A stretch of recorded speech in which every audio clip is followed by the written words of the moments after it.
እግዚአብሔር ይባረክ አሜን እዚ ድምጽ ናይ ምታይ ናይ ጀጋኑ እግዚአብሔር ይባረክ አሜን እዚ ድምጽ ናይ አርያም አሜን እዚ ድምጽ ናይ ቅዱሳን እግዚአብሔር ንድምጽ ቅዱሳን ይበጎይ እግዚአብሔር ሰናይ ጎይታ ስሙ ይባረክ አሜን እግዚአብሔር ይባረክ ክሳብ ዛ ሰዓት ዚያ ጽሕና ጎይታ ስሙ ይባረክ በዓወታ ጽሕና ስሙ ይባረክ ውድቀት አይኮነን በዓወት ጽሕና በኃይል ያጽሕና ከም ተቃል ዘብሎ ካብ እምነት ናብ እምነት ነጽና ካብ ኃይል ናብ ኃይል ካብ ክብሪ ናብ ክብሪ ነጽና ጎይታ ይባረክ እግዚአብሔር ናይ ተአምራት አምላክ ስሙ ይባረክ ኣብ ዘመንና ሰናይ ነገር ዝገብር እግዚአብሔር ስሙ ይባረክ እተሐያል ስሙ ይባረክ እትያው ስሙ ይባረክ እትቅዱስ ስሙ ይባረክ እግዚአብሔር ንሱ ዘላለማዊ አምላክ ስሙ ይባረክ አንተ እግዚአብሔር ናብ ጻድቃኒ እግዚአብሔር አይንቱ ናብ ቅዱሳኒ ዘዓበ ሲሲቲቪ ናይ መኒ ናይ እግዚአብሔር ዘዓበ ሲሲቲቪ ካብ ዓለም ብዙሕ ሲሲቲቪ አሎ ባል ሀገር ይከይ ሰሚያ ተፈጥረም ነው ግን ተዛዓበ ሲሲቲቪ ሲ ናይ ሰማይ እተና ብዘላ ምድሪ ዝዞራ ሸውዓተ አዒንቲ እግዚአብሔር ይዝ ንሳቶም ካ ሸውዓተ መናፍስት አምላክ ይልጣውሰም ናይ እግዚአብሔር ካ ለዛ አዒንቲ እግዚአብሔር طب ሸውዓተ መናፍስት አምላክ ወይ ሆሊ ጎስት ሆሊ ስፒሪት አዒንቱና ምን ይልና አምላክ መስሓተትና ያስ አዒንቲ እግዚአብሔር ናብ ጻድቃኑ ናብ ቅዱሳኑ ናባይ ናባሁም ናብ ካላ አይኮነን እግዚአብሔር ክደልኹ ለዓና ይዝደልና ጎይታ ይባረክ እግዚአብሔር ሰናይ ሓግስኩም ዶ አነ በሕልም ያዘለሁ ጎይታ ይባረክ ታቃሲ ቅድምሎም አስተማሪላ ይፈልጥኒ እግዚአብሔር ንሙሩኻ ጽዮን ክመልሶም ከሎ ከመሐለምት ነበርና ይልምሽ ሓደ እዋን ናይ እግዚአብሔር ቃልሲ እቲ ቃል ከተንብቦ ኢኻ ትፈልጦ ኢኻ ግን ኩነታት አለ ኣብቲ ኩነት ምስኣተኻ ግን ሽሩት ብርሃን ይመጽእ እናረኣየ ሲሉ እናረኣየ ኮይ ተዘማረ ኮይ ይርኢ እግዚአብሔር ንሙሩኻ ጽዮን ክመልሶም ከሎ ኮይ ይርኢ ኣሎ ባርነት ኣብ ቅዕ 70 ዓመት ክብሎም ከሎ ይርኢ ኮይ ዘሎ ሙሩኻት ክምለሱ ከሎ ብኽብሪ ክምለሱ ከሎ ይርኢኒ እንተኾነ ግን ንሱ ሕልሚ ኮይኑ ይስምዖ معنا كان تاخذ يسمعنا حلمي بقى حلمي እዚ መዝሙር ክዝመር ኮለስ ኣዝዩ ይገርመኒ ዓወት ኮይኑ ናይ መናፍስቲ ምድርማስ ይባል ናይ እግዚአብሔር ቃል መጽሐፍ ቅዱስ ከነገረና ከሎ ምድርማስ ማለት ምሕምሻሽ ማለት እዩ ፍጹም ናይ ጸልማት ኃይል ምሕምሻሽ ከሎ ማሕበር አምላክ ኃይል ለው ማለት እዩ ቅዱሳን ኃይል ለው ስለዚህ ኣብ ከተማና ሙኸሙ ይኾን ጎይታ ይባረክ እግዚአብሔር ይመስገን ሎምኻ እንታይ ዘለና ናይ ኩሉ ግዜ ትዘለኒ ህበካ ይለወት ሐዋርያ نحن زلنا ناي كل جزء زلنا زي قد البانكنا يسوع زلنا ناي كل جزء ناي زمانات قويتا يسوع لما خبني زلنا يسوع زلنا لذي قويتا يسوع بزعبو زتزارو ونجارات قدسات مصحفتي زعمت ونجارات لو مغرينا نقولنا اليوم مصحف انتهى مصحف بزعبو يززارو قدسات مصحفتي بزعبو يززارو مصحفت عجيب بزعبويا مزارو مصحفت نبيات بزعبويا مزارو مصحفت مزمورات بزعبويا مزارو قويتا خمزيلو انت بزعباي اب حق موسين نبيات مزمورات تتصحفين هاليلويا بزعبايلو دس مشي بل قويتا بعلو كوي قالو كوي كون مسكيرو نسبع عليه الصحف زي بزعباي ابزين يسوس دلينا تسقينايو نت مصحف غاغينا يولنا معناتي دلينا سنت انغوبرينا كنسونا يبلنا معناته قويتا مصحف حقي موسى نبيات مزمورات قويتا يبارك ابي يوحنا معرف 3 قصري 14 15 زلو قال كمزي بلا تكرينيا بحد يقمطوا زلو من ينببل لي يوحنا وانجيل معرف 3 كاب 14 15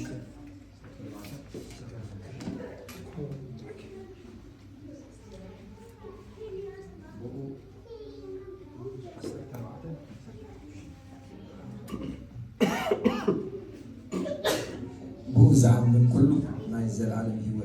تركب البرك كيتفسي كم تنوسي عبرها تمن زسالي كم ما ود سكال يقبو آمين آمين قويتا يبارك እግዚአብሔር ይመስገን ስለዚህ ናይሎማ አርስና እንታዩ ናቡ ጠሙቲ ናይ እግዚአብሔር መለኮታው ዝኾነ ትእዛዝ እቲ ቃል ክጅምር ከሎ ኣብቲ ናይ ትግርኛ ክጅምር ከሎ በትወደት ኣይዝጅምር በተመጀመሪያ ይኮነን ኣብ ኣምሓርኛ እንተዳሪና ኣብ ካልእ ቋንቋታት እንግሊሽ እንተዳሪና ግን ክጅምሮ ከሎ ዝጅምረሉ ቋንቋ ክንሪና ኣብዚያ ክፍልፍላይ መጽሓፍ ቅዱስ ኣምሓርኛ ዘለኩም ተዳምሳይ ይኹሙ ኣዝዩ ደስ ይብለኒ 3:14 ስለዚ ኣብ ትግርኛ ብኡ ኢሉ ዝጅምር ኣብ ኣምሓርኛ እንተዳመፅና ግን ሙሴም በምድረ በዳ እንታይ ይጅምር ብዛዕባ ምን ይጅምር ብዛዕባ ሙሴም በምድረ በዳ ኢሉ ኣብቲ ናይ እንግሊሽ ትራንስሌሽን ተዳሪእና ይኻኒ ከመይ ይዛረብ እንግሊሽ ካኽሪያ as Moses lifted up ኢሉ ይጅምር ስለዚህ እንታይ እዩ ዝጅምር ዘሎ ብሙሴ ዝጅምር ዘሎ ናብ ትግርኛ ምስ መፀና ግን ብኡ ዝኣምን ኩሉ ናይ ዘለዓለም ህይወት ምን ትረክብ እምበር ከይጠፍእሲ ከምቲ ሙሴ ኣብ በረኻ ተመንሰቐለ ከምኡ ድማ ወዲ ሰብ ክስቀል ይግባእ ለዝናበይና ከነምፅኦ እቲ ግራመር ከነምፅኦ ከለና ከምቲ ሙሴ ኣብ በረኻ ተመንሰቐለ ከምኡ ድማ ወዲ ሰብ ክስቀል ይግባእ እዚኣ ተዓረፍተ ነገር ንምንታይ ኢልና ምስ ሓተትና ብኡ ዝኣምን ኩሉ ናይ ዘለዓለም ህይወት ምን ትረክብ እምበር ከይጠፍእሲ ስለዚ ክጅምር ከሎ ናይ እግዚአብሔር ቃል ክጅምረልና ከሎ ብዛዕባ ሓደ ናይ ምድረ በዳ ህይወት ይዛረብ መጀመርያ ብዛዕባ ሙሴ ዝገበሮ ነገር ይዛረብ ካብኡኻ ብዛዕባ ካልእ ብዛዕባቲ ወዲ ሰብ ተባሂሉ ዘለውኻ ይዛረብ ስለዚ መጽሓፍ እንታይ ኢልና ጎይታ በዓሉ ኣብ ሉቃስ ምዕራፍ 24 ቁጽሪ 26 ቁጽሪ 44 ክዛረብ ከሎ ብዛዕባ ገዛ ርእሱ ኣብ መገዲ ኤማውስ ታይሎም መጽሓፍቲ ሕግን ነቢያትን ብዛዕባ እዮም ዝዛረቡ ዘለው ነቶም ደቀ መዛሙርቲ ኻኒ መጽሓፍቲ ሕግን ነቢያትን መዝሙራትን ብዛዕባ እዮም ዝዛረቡ ዘለው እምበር መጽሓፍቲ ሕጊ ኢሉ በቲ ናይ ብሉይ ኪዳን ኣቋፅራ ሓደ እዋን ከም ዝሕቶ ሰሚዕኩም ትፈልጥሮ ንሕና ንቕበሎም ቅዱሳት መጽሓፍቲ ኣለውና ምሽ ናይ ብሉይ ናይ ሓዲስ ኪዳን 66 እዩ ካብዚኦም 66 39 ናይ ብሉይ ኪዳን መጽሓፍቲ እቶም 17 ካ ናይ ሓዲስ ኪዳን ጽሑፋት ይባሉ تقلل بزبل من قد جن نتوب مصحفتي بولي كيدان كان نايز يقبروا ميكا أفلت وزهبهم أملاخ خوان مصحفتي كم تمصحف زقمتهم استنفاس أملاخ زحلفهم مصحفتي إلهم نتوب ناي بولي كيدان زفل يوم أيوداوين بيت كريستيان يقول تفلاتهم بزعوان زرواتات اللعن نتوب ناي بولي كيدان مصحفتي بقنونا ملكة قدمي قويتانا يسكسوس كد بغلت بيتعامل ناي كوينهم كونايز فينم كاوي كاني توديهم يوم سلاسان شعت الكورسات مصحفت بتناتنا قاصرا ناي مصحف اللي يلن ايود قصروم كله خان انت يمزلهم 14 مصحفتي بلو مالت حجي نا مصحف قدسني ناخذ مصلينا اب سلستيم زغفلو مايدا مجمريا مصحف حقلو نسو توراه يزبال كاوها مصحف نبيات كاني نبي يبلو مصحف حقي خدي مصحفتي حموشه مصحفتي كاب زفتره جميرنا كساب زداقم زلو حموشه مصحفت حقي يبالو تو مصحفت نبيات زبالو خان مصحفت نبيات انت لاينا كاب اياسو يجمر مصحف تنبيت مالت نحنا النبيات كنقول كنا بزعوان كاب مننا نجمر كبعد إسياس نجمر مش جيم بتنا مصحف قدس قانون تخيلنا مصحف تنبيت تبعهم زتصوعوا بمصحف قدوس كاب اياسو جمركا كاب اياسو مسمعنا مسافنتي مصحف مسافه المعلو مصحف نبياتي مصحف صاموئيل مصحف نجستنا نتقصو نسو مصحف نبيات زبالنا نجستات تاريخ سلازلو كابو قتلنا مسمعنا خاني مصحف روت كالو نسخه مصحف تنبيتي تقص كاو قتلنا ندرا كيدنا بزعبا إسياس الزاربي إسياس كم حد مصحفي إرمياس كم حد مصحفي إسكيل كم حد مصحفي شنو 10 تغلتين 10 نبياتنا نتقصو إسرائيليان خسروهم كله كم حد مصحف جيرو يمسخسوا نحنا غاندير لهم 10 تغلتين نبيات ناقش نبيات لهم إسرائيل قال از كم حد مصحف تم 10 تغلتين نبيات كم حد مصحفهم تم مصحفت له وصروا لهم كم حد مصحفهم سلازي كاب موسى جميرنا مسكدنا حموشه مصحف تحجيهم اتم شمون تقاني مصحفت نبيات يبالو مصحفت مزمورات يبالو خالو زيهم مصحفت مزمورات كاني ناي قطمي زخونه افصاصما زلوم سلو صحفاو زخونه اكايداناتهم كتريم كنخاسي قطماو زخونه زيماو زخونه ازراربا زلوم كم بعل مزمور داويت انتلنا مثالي انتلنا محل انتلنا مصحفت بدانيال كم صوم يزاتو مصحف استير مصحف نميا مصحف ازرا قال اي زينا موائل مسرانا ازياتهم 10 حاجه مصحفتي ስለዚህ 5 8 11 24 ብቁፅሪ ይብሎም ወይ ከዓ ታናኽ ይብሎም ሰሚዕና ኮይና ንምንታይ እዩ ነዘምፆ ዘሎ እንተልኩም እዚኦም ቅድሚ ልደት ጎይታና ኢየሱስ ክርስቶስ በቶም ናይ ብሉይ ኪዳን ናይ ሕጊ ምሁራት ራባይስ ዝበሃሉ ዝፀደቁ መጽሓፍቲ ስለ ዝኾኑ ጎይታ ኢየሱስ ከም ዘለዎም ስለ ዝተቐበለ እቲ ብዛዕባይ ኣብ ሕጊ ሙሴ ነቢያትን መዝሙራትን ኢየሱስ ክብል ከሎ እንታይ ዝብል ዘሎ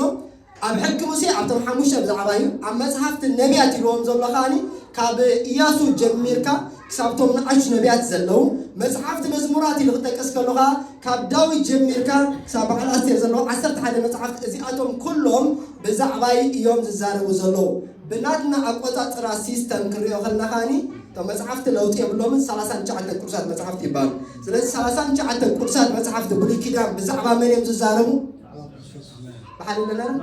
ብዛዕባ ኢየሱስ እዮም ዝዛረቡ ኢየሱስ ሕጂ ኮንፊርም ይዝገብር ዘሎ እታ ቀዳሚት ቤተ ክርስቲያን ንበዓላ ትጥቀመሎም ዝነበረት ቅዱሳት ጽሑፋት ናይ ብሉይ ኪዳን ቅዱሳት ጽሑፋት እዮም ገና እቶም ናይ ሓድሽ ኪዳን መጽሓፍቲ እንታይ ይኮናሉ ኣይተጻሕፉን ነይሮም ስለዚ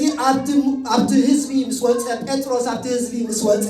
ግብረ ሐዋርያት ምዕራፍ 2 ክዛረብ ከሎ ካበይ እምፅዎ ካብቶም መጽሓፍቲ ነቢያት ሓደ እምፅኡ እነሆ በቲ ዳሕረዋይ ዘመን እግዚአብሔር ንመንፈሰይ ኣብ ወዳተይ ኣብ ዋልደይ ባሮተይ ከፍስሰ ኢሉ ብነቢይ ከም ዝተዛረበ ኢሉ ሪፈር ገይሩ ናበይ ወሲዶ ናብቶም ጽሑፋት ነቢይ ወሲዶ ስለዚ እንታይ ኢና ንርኢ ዘለና ቅዱሳት መጽሓፍቲ ካኑናይ ዝኾኑሉ ቅድሚ ልደት ጎይታና ኢየሱስ ክርስቶስ ቅድሚ 200 ዓመት ናይ ብሉይ ኪዳን ናይ ሓድሽ ኪዳን መጽሓፍቲ 17 እዮም ስለዚ 39 ምስ 27 ምስ ፀብፀብና 66 ቅዱሳት ጽሑፋት ንብል እምበኣር ንኸይድ ሕጂ ናብ ሙሴ ኢሉ ጎይታ በዓሉ ሙሴ ሲ ብዛዕባ እንታይ ገይሩሎ ተዛሪብሎ ስለዚ ኣብዚ ክፍሊ መጽሓፍ ቅዱስ ኣብዚኣ ዮሐንስ ምዕራፍ 3 ጎይታና ኢየሱስ ክርስቶስ ምስቲ ሙር ዝተባሃለ ሰብ እዩ ዝዛረብ ዘሎ እዚኣ መጽሓፍ እንታይ እዩ ዝብላነ እዚኣ ክፍሊ መጽሓፍ ቅዱስ ናይ ዮሐንስ ወንጌል ምዕራፍ 3 ዕድመይ ሙሉእ ዘንበብክዋ ዕድመይ ሙሉእ ሸንበብክዋ ኣብ እሙረይ ዝሰፈረት መጽሓፍ እያ ዘይተረዳእኽዎ ኸ ዓመታት ማለት እዩ ሸተት ተቢላትኒ ግን ናይ እግዚአብሔር መንፈስ ከዓ ብኣቢልኻ መሊስኒ ዳግም ልደት እዚኣ ከባድ ትምህርቲ እያ እዚኣ ስለዚ እዚኣ ትምህርቲ እዚኣ ኣብዚኣ ዘላ እዛ ዮሐንስ ወንጌል ምዕራፍ 3 ክንርኢ ከለና ናይ ሊቃውንቲ ዝርርብ እዩ ዝበሃል ናይ ምሁራት ዝርርብ እዩ እቲ ሓደ መምህር እዩ እቲ ሓደ ኒቆዲሞስ ዝበሃል ብለይትና ጎይታ ዝመፀስ እንታይ መምህር እዩ መምህር አይሁድ እዩ ማለት በዝናትና ቋጣጠራ ፕሮፌሰር ናይቶም ቅዱሳት መጽሓፍትስ ምሁር መምህር አይሁድ እዩ ኣብቲ ሰንሂድሪያን ዝበሃል ናይ አይሁድ ባይቶ ዝበሃል ክሳዕ ሞት ከዓኒ ሓላፍነት ዘለዎም 72 መምህራን ዝበሃሉ ካብኦም ሓደ ኣብ እስራኤል ፍሉጥ እዚ ሰብ እዚ ጎይታ ሕጂ ምስ መምሃራን ብቋንቋ እንታይ ይዛረቡ ዲክሽነሪ ናቶም መምሃራን ምስ መምሃራን ተኮይኖም ዝዛረቡ ዲክሽነሪስ እንታይ ቢግነር አይኮነን ናይ ቆልበት አይኮነን ናይ ኤቢሲዲ ገና ክዛረብ ይኮን አድቫንስ ዝኾነ ቋንቋ ይምጥቀሙ ስለዚ ታዝርብ እንታይ ናይ መምሃራን ዝርርብ ስለ ዝኾነት እዩ ጎይታ ኢየሱስ ክርስቶስ ብዙሕ ምልክታት ነግረው መጽሓፍቲ ዝነግሮ ብዚ ብዛዕባ ኢየሱስ ክዛረብ ከሎ ሕጂ ሙሴ ብዛዕባ ይጽሕፍ እዩ ሙሴ ብዛዕባ ስለ ዝጸሓፈ እቲ ሙሴ ዝጸሓፈ ሕጂ ክሪኦ ኣለና ሙሴ እንታይ ያጋጢሞ ብኡይና ክንጅመር ደልና ናይ ሎም ሓሳብና ከመይ ጌርና ኢና ክንጥቕልሎ ከምቲ ከምኡት بالቋንቋ አላ ትግርኛ ኣብዚያ አኬዲ ከምቲ ባህል ለኩም ደምዘ ከምቲ መወሉ ከምቲ ከምኡ ከምቲ ማለት ዝሓለፈ ከምቲ ኢሉ የመልክት ይዘሎ ቋንቋና ንባዕል ኣዝዩ ገላፂ ከምቲ እንተናስ ንፊቸር ኣይኮነን ዝዛረብ ዘሎ ዝሓለፈ ከምቲ ሙሴ ዝሓለፈ ዘመን ይዝርዮ ዘሎ እቲ ዝሓለፈ ዘመን ከምቲ ኣምጢና ሎሚ ኢልና ክንዛረብ ከለኻ ከምኡኻ ሕጂ ፕሬዘንት ስለዚ ናይ ከምትን ናይ ከምኡን ንክልቲኦም ነዚኦም ክልተ ዘመናት ዝኣስር በዓል መኒ ክርስቶስ ኢየሱስ እዩ ስለዚ በዓል በይን ክንጅምር ኢና ብከምቲ ክንጅምር ኢና ናብ ዘወልቂ ንኸይድ ኣበይና ዘለና ከምቲ ኢና ዘለና ናብ ዘወልቂ 21 ክንከይድ ኢና ምሩኻ ዘወልቂ 21 ካብ ቁፅሪ 4 ጀሚሩ ተቃል يقمطوا إلى إجابة قال سلاسل تقال كم زيب نقطع كاب كرن هور لمدري إدوم كزورو ንባሕሪ ኤርትራ ዓቢሎም ተጓዕዙ ነፍሲ እቲ ህዝቢ ከዓ ብመገዲ ዓቕሊ ኣፅበበት እቲ ህዝቢ ድማ ኣብዚ እንጌራ የልቦን ማይ ድማ የልቦን ነዚ ፎክሽ እንጌራ ከዓ ነፍስና መንያታ እሞ ኣብ በረኻ ክንመውት ዶ ክንመውት ከ ስለምንታይ ካብ ግብፂ ኣደየብኩምና ኢሎም ኣብ ኣምላኽን ኣብ ሙሴ ተዛረቡ እግዚአብሔር ከዓ ዝነዱ ኣትማን ናብ ህዝቢ ሰደደ ነቲ ህዝቢ ድማ ነኸስዎ ካብ እስራኤል ከዓ ብዙሕ ህዝቢ ሞተ ሽዑቶም ህዝቢ ናብ ሙሴ መፂኦም ኣብ ልዕሊ እግዚኣብሔርን ኣብ ልዕሊኻን ብምዝራብና ሓጢኣት ገበርና ነዞም ኣትማን ከርሕቐልና ንእግዚአብሔር ለምነልና በሉ ሙሴ ድማ ምእንቲ እቲ ህዝቢ ለመነ እግዚአብሔር ካብ ሙሴ ዝነድድ ተመን ንዓኻ ግበር ኣባላ ድማ ስቆሎ ክኸውን ከዓ እዩ እተነኽሰ ዘበለ ናብኡ እንተጠመተ ክሓዊ እዩ ሙሴ ከዓ ካብ ኣስራዝ ተመን ገበረ ኣባላውን ሰቆሎ ኮነ ከዓ ገለ ተመን ንሰብ እንተነኸሰ ናብቲ ተመን ኣስራዚ ምስ ዝጥምት ይሓዊ ነበረ አሜን እግዚአብሔር ይባረክ ኣብ ቁጥሪ 10 ሓንቲ ቃል ኣላ ነዊሕ ንኸይድና ኣብ ቁጥሪ 10 ከዓ እንታይ ኢሉ ደቂ እስራኤል ድማ ተጓዕዙ ጎይታ ይባረክ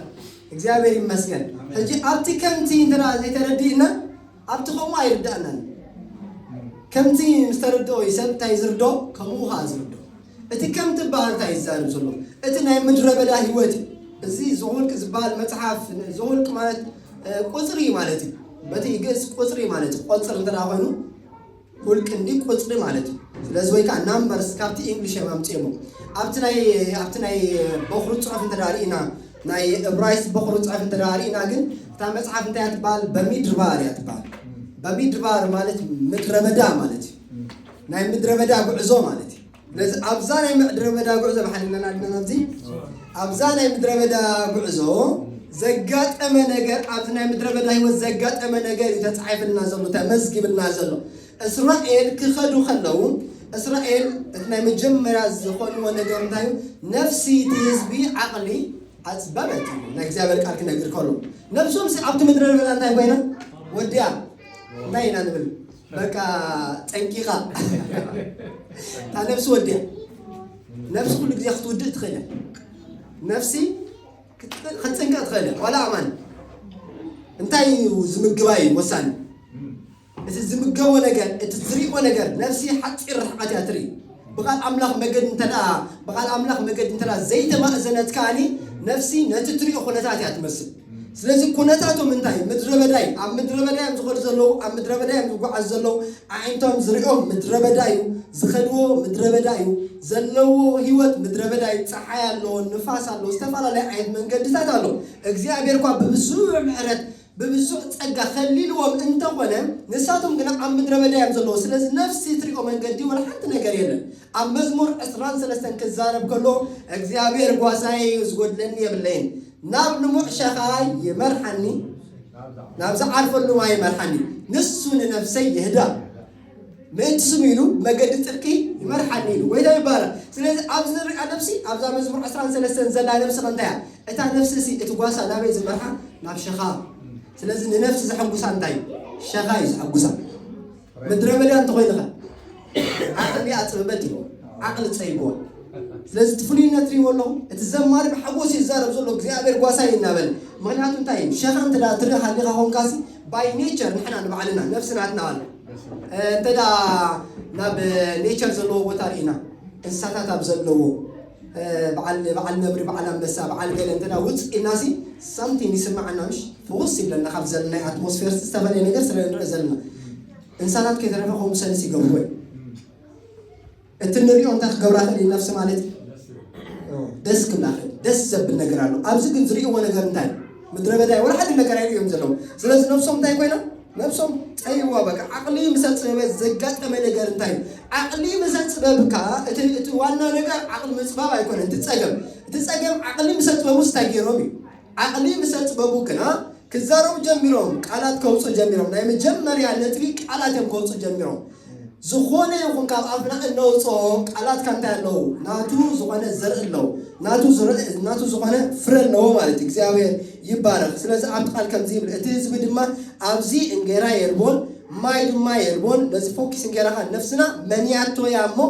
أبرخ الموت كسلم تاي كاب جبسي عادية بكمنا إلهم أب أملاهن أم مسين تزارو أب أملاهن أم مسين يمزارو زلو إنجرا يلن بركس إنجرا يلن دي إنجرا كله إنجرا يلن مايكا يلن سلسة خافم زلون تاي زلك أنقاي يلن زل سلسة يلن يكونن تزارو زلو كنتاي يلن إنجرا يلن مايكا يلن لازم فوكس إنجرا نفسنا نتاي كوينا من يعطوك لمين عند بس عارف كذا كلكم إسرائيل مقبول أختمل أو كويس نتمنى يوم كوز بوزلو زمنو نيتشر يقول نتمنى البعض 4 عامات من أخبار خلاص نحد مقبوكو دقائق كاتور ما يتغنى أنا حجي خبر بزيك العيد مقبول لأن دقائق بخبر بزيك النجار على دقائق كاتور بزيك النجار على اليوم قل نتمنى أنت اليوم بترى يبلغوا أنت اليوم تحينا ميقبلوا 5 ساعات عم زلوي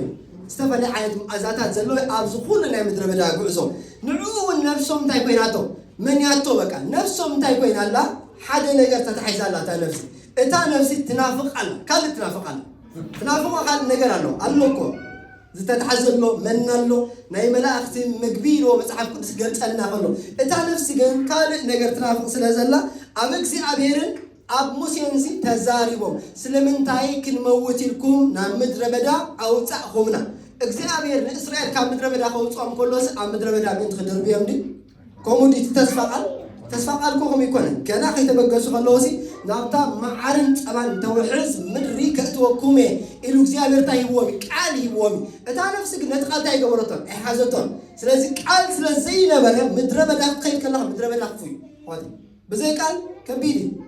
قال انت ده حالي كن ابت مدربدا نتا نفسها እግዚአብሔር ይልልኝ مدربدا نتا يكون لذي سكيره انا او كان اني ذاتو كان اني ناتي نفسها تزاربا كان اني ناتي مدربدا نتا يكون ጸልማት نتا يكون እቲ ቃል ካኔ ኃይል ነው ስለዚህ አብ እግዚአብሔርን አብ ሙሴን መስተዛረቡ ዘጋጠመ ነገር ከምዚ እግዚአብሔር ካ ዝነዱ አጥማና ህዝብ ይሰደደ ለህዝብ ድማ ነኸስዎ ካብ እስራኤል ካ ብዙ ህዝቢ ሞተ እዚ አበለ ነው ይምጣ يلهم بدرحت موتة بزو حزب انت يكونه موتة እግዚአብሔር ዝነዱ አጥማንታይስ ለአሁን ነው ቢሉ እግዚአብሔር ፕሮቴክሽን ስለዝነመረው እግዚአብሔር ተመናው ሲኮን ተመዳ ምድረ በዳ እንዲቦቱ እዚያው አጥማን እንኳን አው ይቦቱ ኔሮሜ ወጓዝ ሆዱ ሆኖ ኔሮሜ ቃል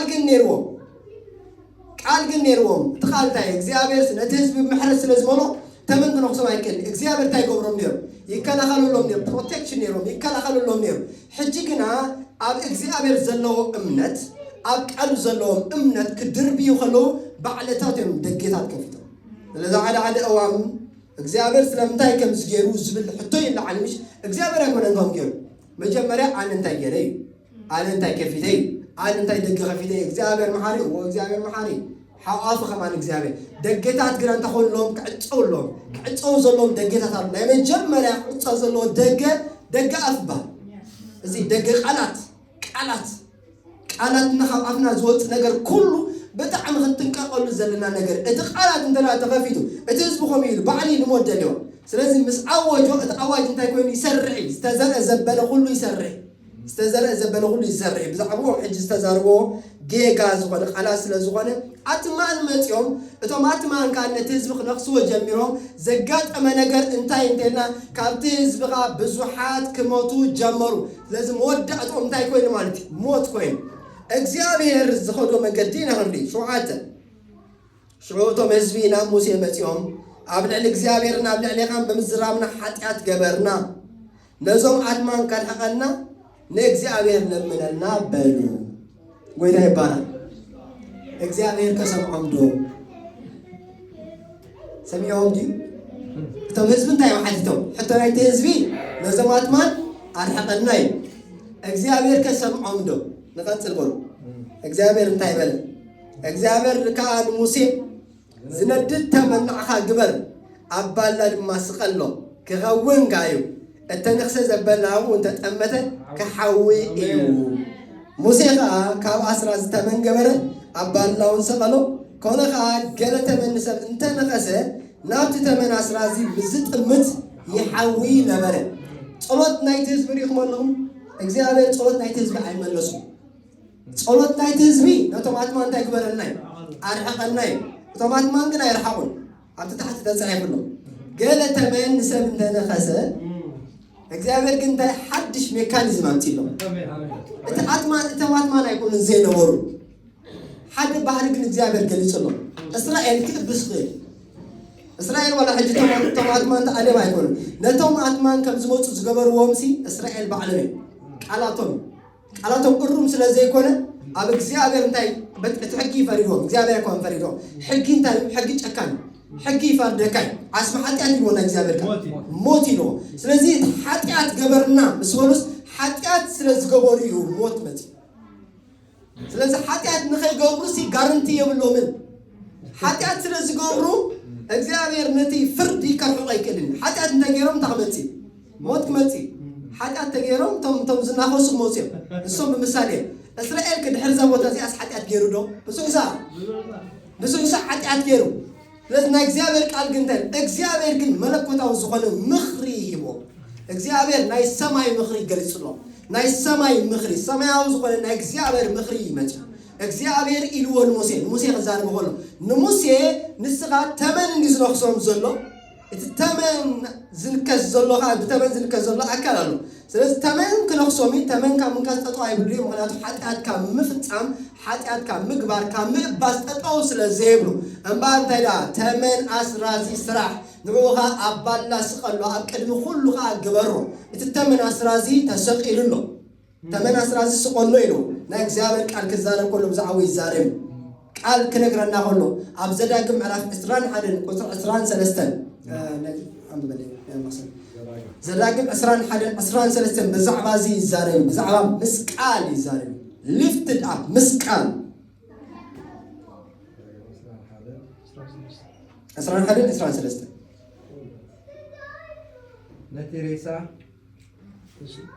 ነቲ ሬስኡ ሽዑ መዓልቲ ዳ ክመሮ እምበር ኣብ ዕንጨይቲ ኣይኽዳን እቲ ተሰቕለ ብእግዚአብሔር ተረግመ እሞ ነታ እግዚአብሔር ኣምላኽካ ንርስቲ ዝህበካ ምድሪ ኣይተርክሳ አሜን እግዚአብሔር ይባረክ ስለዚ እቲ ዝተሰቕለ ዘበለ ንሱ እንታይ እዩ ርጉም እዩ ባዕለና ዲና እቲ ስቀል ዘበለ ኣብ ዕንጨይቲ ዝወፅእ ዘበለ ኩሉ ኣብ ላዕሊ ስቀል ዘበለ ኩሉ ብዓይኒ መጽሓፍ ኢና ንዛረብ ዘለና በዚ መዐቀኒ ናይ ሮማውያን ኣይኮነን ሕጊ ሮማ ኣይኮነን ሕጊ ካልእ ኣይኮነን ሕጊ ሮማ እንታይ እዩ ሕጊ ሮማ ንሰብ እንታይ ዝቐትል ጳውሎስ ብዙሕ ዋን ይዘራረብ ነይሩ ሕጊ ሮማ ሲ ናይ ሮማውያን ሕጊ ንሰብ ክትቀትሎ እንተደኣ ኮንካ ተሳቂዮ እንዲኻ ሮማዊ ዝኾነ ዜግነት ዘለዎ ግን ገበነኛ ከዓ እንተኮይኑ ሲ እቲ ናይ ስቃይ ግዜ ምን ተሓፅሮሉስ ብሴፍ እዩ ዝቁረፅ ሮማዊ ዜግነት ዘለዎ ካልኦት ሞ ብሓፂነ መፂን ገይሮም ታሽም ዝኾኑ ኣካላት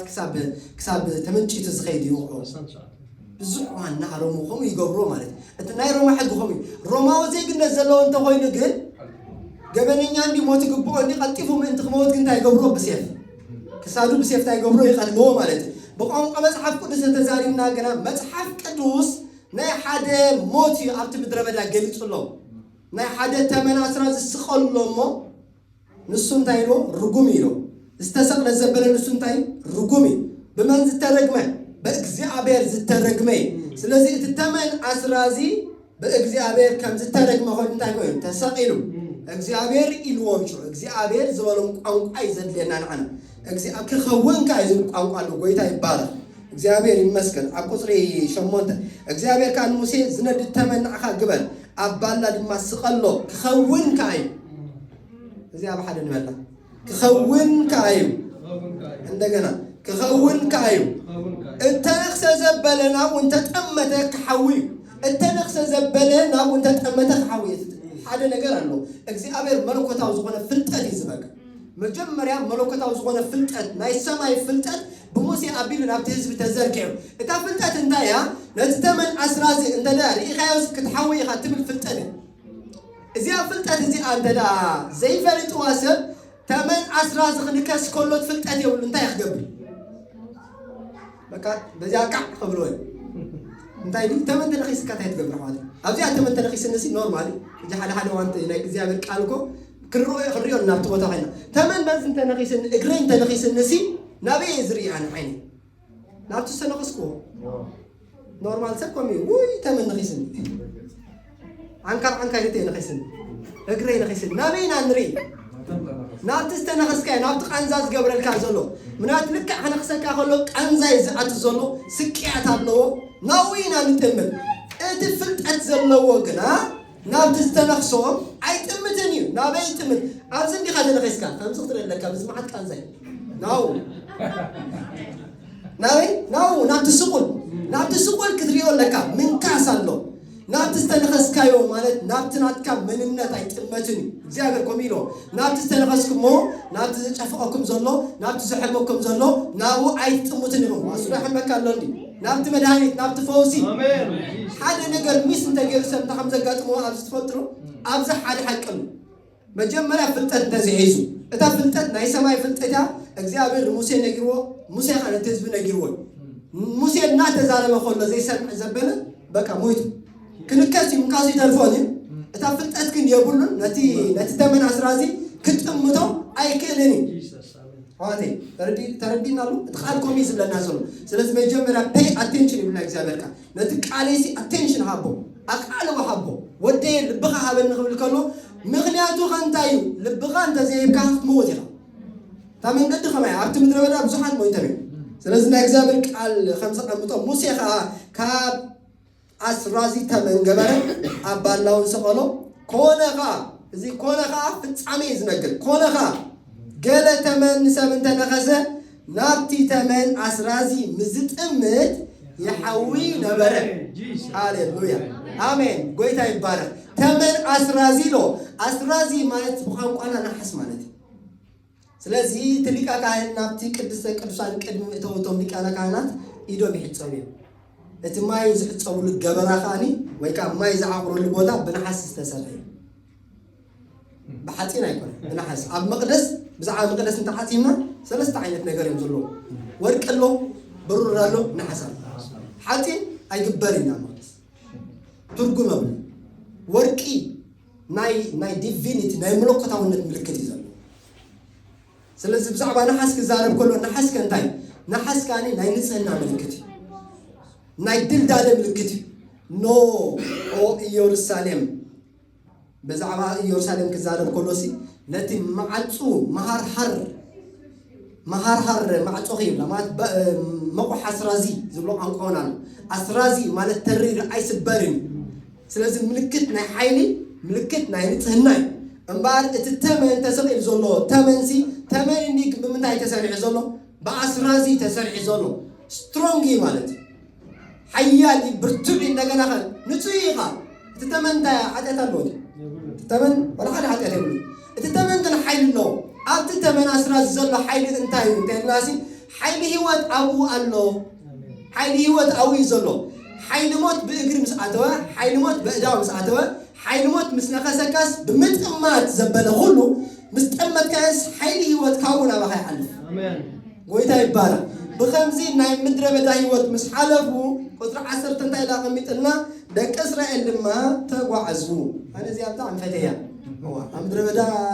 قف مبنيرهم كلهم تتمن تزي سكان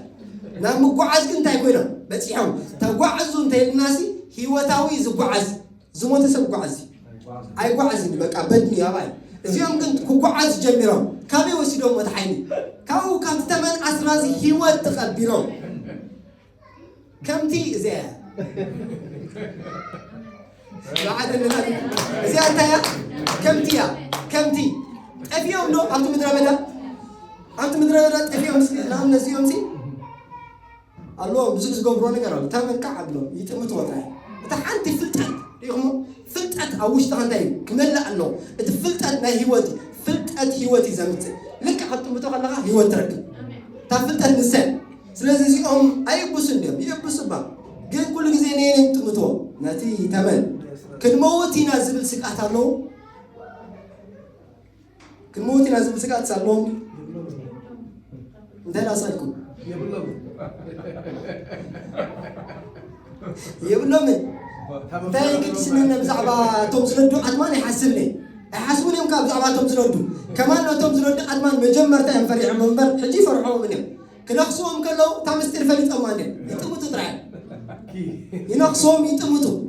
እቲ ምባሰብ ኣይተርፍና ምድረ በዳይ ከናፍሮም ዘበለ ኩሉ እንታይ ኣይተገዝረን እግዚአብሔር ይልወን በብዙሕ መንገዲ ክንኮስ እዮም ይጥምቱ ጥራይ ስለዚ ዓይናይ ተመን ኢኻ ትርኢ ትነቲ ነቲ ዝነክስ ዘሎ ናይ ስጋ ተመን ኢኻ ትርኢ ወይስ ናይ ተመን ኣስራዚ ህይወት ዝብ ተመን ኣስራዚ እዚኣ ናይ ምድረ በዳይ ተጓዒዞም ሓሊፎም ብምኽንያት እንታይ ብምኽንያት ተመን ኣስራዚ ስለዚ ጎይታና ኢየሱስ ክርስቶስ ክዛረብ ከሎ እጅ ዜርና ኣብዚ ኢየሱስ ከነምፀለን ኢየሱስ ተዘምጢናዮሲ ዋ ሙሴ ተጋጊሎ ናይ ኣምላኽ ሰብ ክፈርሕተን እዩ ናብ ኢየሱስ ከይሰገርኩሲ እዛስ ከተኪ ይወዳ ኢየሱስ ከይለልካሞ የለን ስለዚ ጎይታ ይባላል ስለዚ ናብ ኣምላኽ ናትና እግዚአብሔር ቃል ምስ መፀና ከምቲ ሙሴ ኣብ በረኻ ተመን ዝሰቐለ ከምኡ ኢሎ ዋው ስለዚ ኣብቲ ምድረ በዳ ተመን ኣስራዚ ክስቀልሲ ብግዲ ግዴታ ዝበሃል ኣሎ ተመን ኣስራዚ ተዘይተሰቒሉ እንታይ ይመኾን እቲ ህዝቢ ኩሉ ክመውት ኣብ ምድረ በዳ ክተርፍ ከነዓን ዝኣትውሉ ሓደ የለን ስለዚ ብግዲ ተመን ኣስራዚ ክስቀል ኣለዎ ከምኡ ኢልና ሽዕና እግዚአብሔር ቃል ዋ እዛ ከምኡ እንታይ ከምኡ ግድን ባቡሉ ግድን ከዓ ከምኡ ድማ ወዲ ሰብ ክስቀል ይግባእ እዩ ዋይ ክጣዕሚ ዝዋቃል ይግባእ ማለት እኮ ፕሪኮንዲሽን የብሉ ሕቶ ርእተ የለን ይግባእ ማስት ኣብቲ ናይ ግሪክ ቋንቋስ ድያ ኢሉ ኣምፂዎስ እንታይ ማለት እዩ ምስ በልኩስ ናይ ብዛዕባ ኣምላኽ ክዛረብ ከሎ እንዲ በቃ ኣገዳሲ ዝኾነ ኣምላኻዊ ሓሳብ ክቕየር ዘይክእል መለኮታዊ ዝኾነ ሓሳብ ናይ እግዚአብሔር ሰማያዊ ዝኾነ ኣጀንዳ ስለዚ ሙሴ ሰማያዊ ዝኾነ ኣጀንዳ ይተቐቢሉ ሙሴ ዝተቐበሎ ከዓ ብዛዕባ ክርስቶስ ብዛዕባ መሲሕ እዩ ብፅላሎት ከማን ነቶም ደቂ እስራኤል ብፅላሎት እንታይ ገይሮም ኣትሪፎም ሎሚ ፅላሎት ዲ ኢየሱስ ምሳሌ ፅላሎት እኮ ይኮነና ንሕና ብህያውነት ኢና ንኣ ህያው እዩ ኣብቲ ብተመን ኣስራዚ ኣባና ግን ከምኡ ይኮነን ኣባና ግን ወዲ ሰብ እንታይ ኮይኑ ተሰቒሉ ክስቀል ይግብኦ እዩ ናይ እግዚአብሔር ቃል ምስ ተዛረበስ ስለምንታይ ዳ ወዲ ሰብ ክስቀል ይግብኦ ተመን ኣስራዚ ክስቀል ዝግብኦ እቶም ደቂ እስራኤል ኣብ ምድረ በዳ ምእንቲ ከይተርፉሞ ምእንቲ ከይተጓዓዙ ምእንቲ ከይተርፉ እቲ ተመን ኣስራዚ እናረኣዩ ኣብ ምድረ በዳ ይጓዓዙ ነይሮም ህይወቶም ይቐፅል ነይሩ ኣባና ኸ ሽዑ ንምፃእ ናብ ላዕሊ ናብቲ ቃል ብእዎ ዝኣምን ኩሉ ናይ ዘለዓለም ህይወት ምእንቲ ክረክብ እምበር ከይጠፍእሲ ሃሌሉያ ናይ ዘለዓለም ህይወት ምእንቲ ክረክብ እምበር ከይጠፍእሲ ስለዚ እቲ ተመን ኣስራዚ ናይ ህይወትን ናይ ሞትን ምርጫ እዩ ሞትን ህይወትን ብሓደ ከይድን ሞትን ህይወትን ሲ ኣንጻር ኦኬ ኦፖዚት አንጻር ሞት እንተራይልካስ ህይወት የለን ህይወት እንተላሃሊኻኒ ሞት የለን ክልቲኦም ሓይልታት እዮም ክልተ ሓይልታት ብሓደ ኣይከዱን እቲ ሓደ ሓይሊ ነቲ ሓደ ሓይሊ ከጥፎ ኣሎ ስለዚ ሞት ዝበሃል ሓይሊ ኣሎ ህይወት ዝበሃል ሓይሊ ምስ መፀግና እቲ ሞት ዝበሃል ሓይሊ እንታይ ዝኸውን ይሰዓር እዩ ክልቲኦም ብሓደ ኣይከዱን እዮም ስለዚ ናይ እግዚአብሔር ቃል ክነግረና ከሎ ብኡ ዝኣምን ኩሉ ናይ ዘለዓለም ህይወት ምእንቲ ክረክብ እምበር ከይጠፍእሲ ስለዚ ናይ ዘለዓለም ህይወት ምርካብ ሓደ ምርጫ እዩ ናይ ዘለዓለም ህይወት ዘይምርካብ ወይ ከዓ ብካልእ ቋንቋ ምጥፋእ ከዓ ካልእ ምርጫ እዩ A or B ክልቲኡ A and B ብሓደ ዝባሃል የለን A and B ብሓደ የለን ምሳሌ ለኹም ትሉ A and B ብሓደ የለን ወይ A ወይ B A እንተሓይስካ ናይ ዘለዓለም ህይወት እንተሓይስካ B የላ ምሳኻ B እንተዳሃሊኸ A የላ ምሱ ዳስ ዋይ ወንጌል ምስባኽ ዘድልየና ምእንቲ ዚና ናይ እግዚአብሔር ቃል ክንነግሮም ዘድልየና ንኻልኦት نتوم أبي زلوا أبطف أزلوا أمناي تلمان إسرع زلوا أبستفعل ليه ناي قبرت ألمان زلوا إساتهم أبي أم زلوا نحنا قنا بقو أبينا تساقرنا بقو زعمنات بقو مالت بتزتسق بإيسوس زعمن كم موت ناب هيوت متيو تساقري توجي كم موت ناب هيوت متيو لازم زعمن كله نايزل عالم هيوت من تغرك من بر كيت أفسي مدفع مو يشكركم يحسبكم نقول تقاس خلاكم له الناس كتفيه تقاس ليه ما عندي لقاسكم عندنا بزعة مدفع حسب كوينو سأتفلت أملاخي تفلت إن شاء الله بين عيت مجدي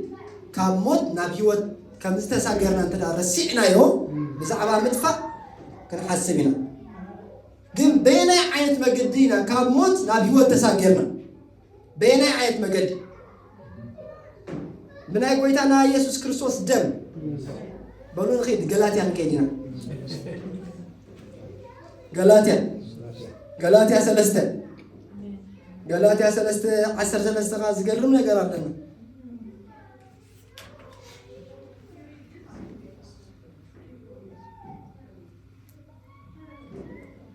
በሐደ ለነሩ ማን ይዘምራል ሰለስተ 10 ሰለስተ 10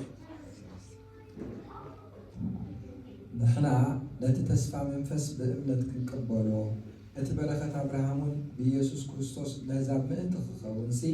عبد سيدس كان زبالة رجومي تتعرف له أمه كريستوس من أنت أنا مرجم كوينو كام مرجم حكي تشاهد آمين أجي كريستوس مرجم كوينو ده يكون سامعين 100% بقى كريستوس مرجم مسكونه exchange ملوات كريستوس مرجم كويني لتأمينه أنا بركة كويني تبل حتى يبلنا مرجم كوينو دي تحطه أنت زي كوينو حالي لعن فرق أنت قاعد في النهار كنا 5 ميتاي تقعد في النهار قويدا 5 ميتاي مرجم كوينو 5 ميتاي مرجم كوينو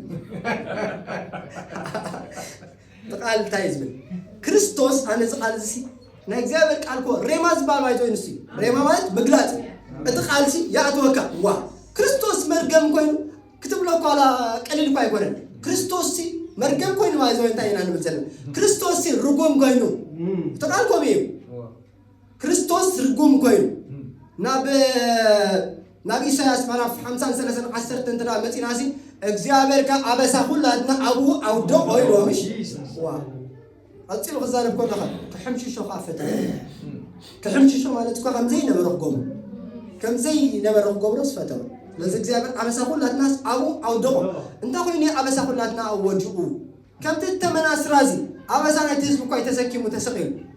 እታ ብዕንጨይቲ ስቀል ዘበለት በእግዚአብሔር ተረግመ ይልና ዘዳግም 11:13 ስለዚህ ኢየሱስ አብት መስቀል ምስወፀሲ በእግዚአብሔር እንታይ ኮይኑ ተረኪሚዩ አብት መስቀል ወጥ ስለዚህ ናይ መርገም ዘበለ ናይ ኃጢአት ዘበለ ሁሉ ዋጋ እንታይ ገይርዎን ከፊልዎ ወሲድዎ ንሕና ክንከፍሎ ዝግባእና ሁሉ ወሲድዎ ወላ ሓደ ነገር እኮ ኣይትረፈን ከዛረብ ከሎሽ ንሕና ኢሉ ተናይ አምላክ ሰብ ንሕና ለቲ ተስፋ መንፈስ በእምነት ዋ ኣብ መርገም ኮንካ ተስፋ መንፈስ ከምቅባል ዝባል መንፈስ ቅዱስ እኮ ኣብ መርገም ንዘሎ ሰብ ናይ እግዚአብሔር መንፈስ ኣይመፅን ዘኣመን ተሕዋትና መንፈስ ቅዱስ ኣለዎም ዶ اللهم له يبلو منفس قدس يبلو منفس قدس أبوهم كمس أكيدني سلامنتان أمرجم سلزلو أمرجم زلو نمنفس قدس بمنتاي تسوق على حاسب كله وزعل فوانسي نمنفس قدس سي كتسوق تكون كاس بمنتاي كات تسوق ها ما يسوس ويتاي بالغ أنت أقول تليفون ناي منفس قدس يسوس ياتي يسوع ياتبل نسو بزعباي السو معاك مسكر اللي يلوش عندنا ابي يوحنس ما نعرف شو حتى خزاره كل خاني توم بو زعمنو كقبلوا زلوا منفس حقي له يسوع كان اي كبرن سلازنبره منفس قدس ما حد هو اي ولدن نبره ስለዚህ መንፈስ ቅዱስ ክጽዋዕ ተኸካ ከመጽ ተኾይኑሲ ኢየሱስ ምስ ደወልካ መንፈስ ቅዱስ መጽ ስለዚህ ንሕና ኢየሱስ ምስ ደውልና መንፈስ በዓል መጽ ሓቲምና ቁጥር ቴሌፎን ናይ መንፈስ ቅዱስ ዳርሕጂ ኢየሱስ ኢየሱስ ኣብ ዘለዎ ኢየሱስ ጥራይ እንተኾይኑ ማለት ናይ እግዚአብሔር ስራሕ ክዓይ ይኸትል እንተኾይኑ እሳ ያታቁት ቴሌፎን ናይ መንፈስ ቅዱስ ቁጥር ቴሌፎን እንሳ ስለዚህ ጎይታ ይባረክ እግዚአብሔር ይመስገን ኣብዚ ኻኾሚ ንሕና ኢሉ ጳውሎስ ክዛረብ ከሎ ኣብቲ ናይ ጋላትያ ንሪኦ ዘለና ምዕራፍ 3 ቁጥሪ 13 ንሕና ነቲ ተስፋ መንፈስ ብእምነት ክንቅበሎ እቲ በረኸት አብርሃም እውን ብኢየሱስ ክርስቶስ ንህዛብ ምእንቲ ኸውንሲ እቲ ኣብ ዕንጨይቲ ስቀል ዘበለ ርጉም ተጽሒፉ ኣሎ እሞ ክርስቶስ ምእንታና መርገም ኮይኑ ካብ ሕጊ መርገም ተሻየጠና ስለዚ ንሕና ካብ ሕጊ መርገም ተዓድግና ኢና ብኸመይ ኢየሱስ መርገም ብምዃን ካብ ሕጊ መርገም እንታይ ጌርና ዓድግና እዩ ብደም ዓድግና ንዓና በረኸት ሕጂ እንታይ ይግባአና ናትና እዩ በረኸት ማለት እዩ በረኸት ናትና ይንብሎኮ ካልኩሌሽን ስለ ዘለዎ ካይኮነ በረኸት ናትና ይንብሎሲ እቲ ናተይ መርገም ምሳይ የለን ኢየሱስ ወሲድዎ ናይ ኢየሱስ በረኸት ዳግም ወስዶ ናና አሜን ወይታ ይማረቱ እቲ በረኸት አብርሃም ኮይኑ ብኢየሱስ ክርስቶስ ንህዛብ ምእንቲ ክኸውን ንአሕዛብ ምእንቲ ክኸውን ግን መርገም እንዲ ዘለዎ መርገሞም ካልእ ይወስድ በረኸት ካን ሰብ ይወስድ በረኸት ናትና እዩ እንብሎ በኸምዚ ዓይነት መገዲ እዩ እምበር ናይ እግዚአብሔር ቃል ክነግረና ከሎ ብዛዕባ እቲ ልዕል ዝበለሉ መገዲ ይነግረና ከምቲ ሙሴ ኣብ በረኻ እንተመን ዝሰቐለ ኢሉ ዝሰቐለ ማለት ናብ ልዕል ዝበለ ቦታ ዘውፅእ ኣብ ዮሐንስ ምዕራፍ 12 ገለ ውሕዳት ጥቕሳት ክንርኢና ብድሕሪኡ ክንወዲ ኢና ኣሕዋተይ ዮሐንስ 12:23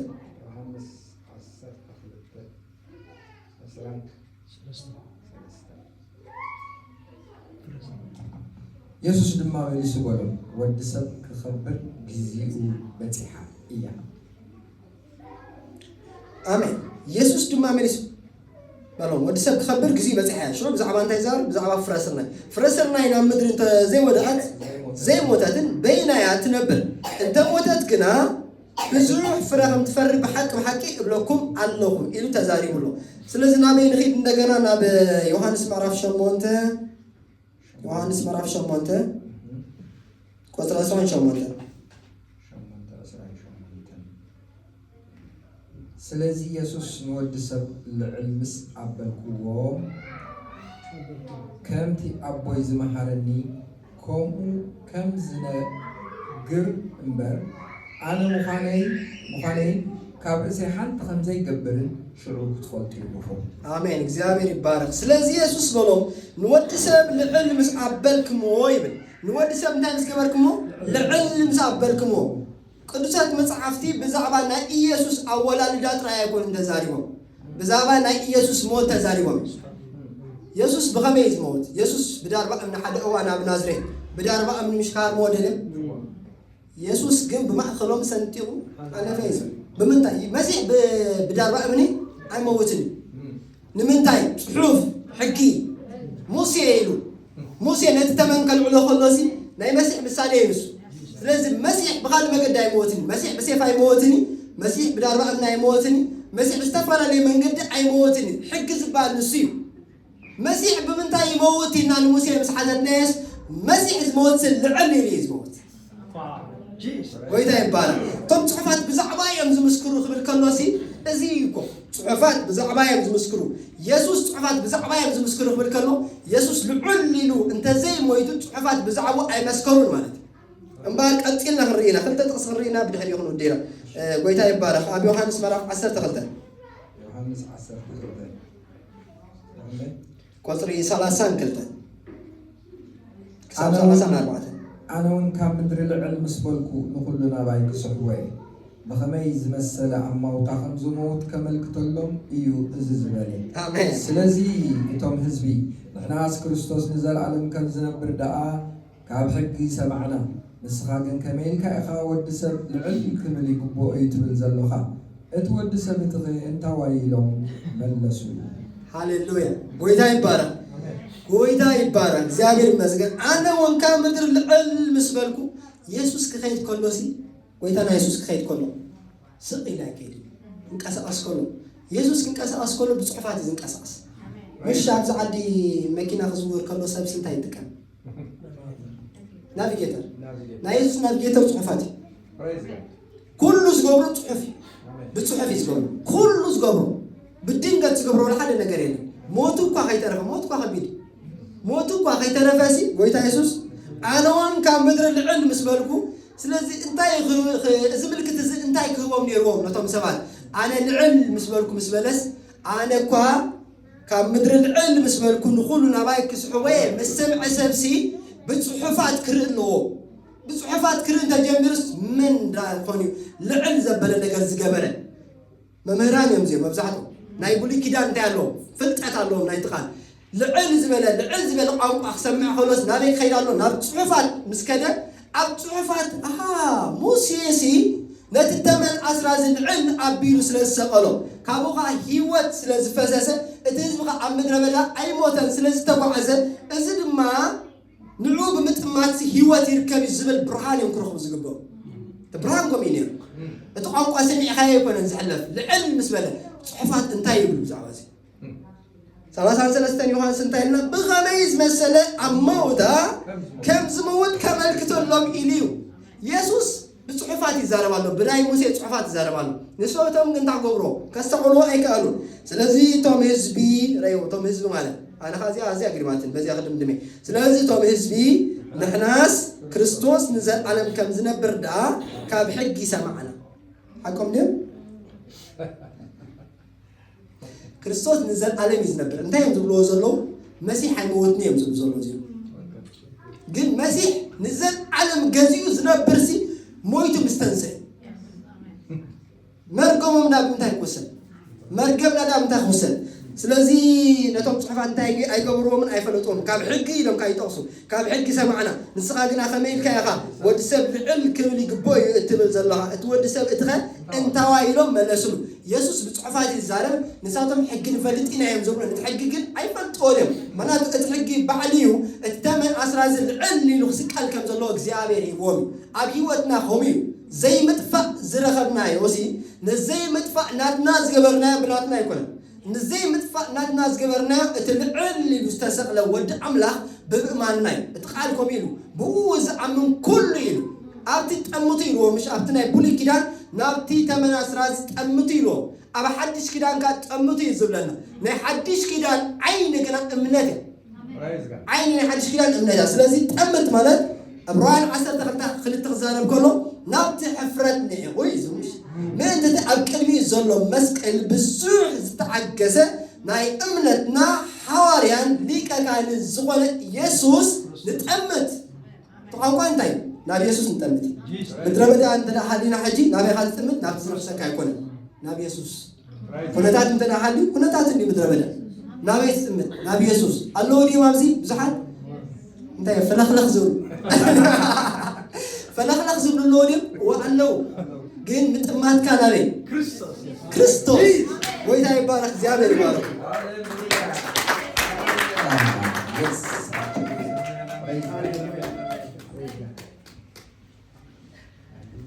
Praise God.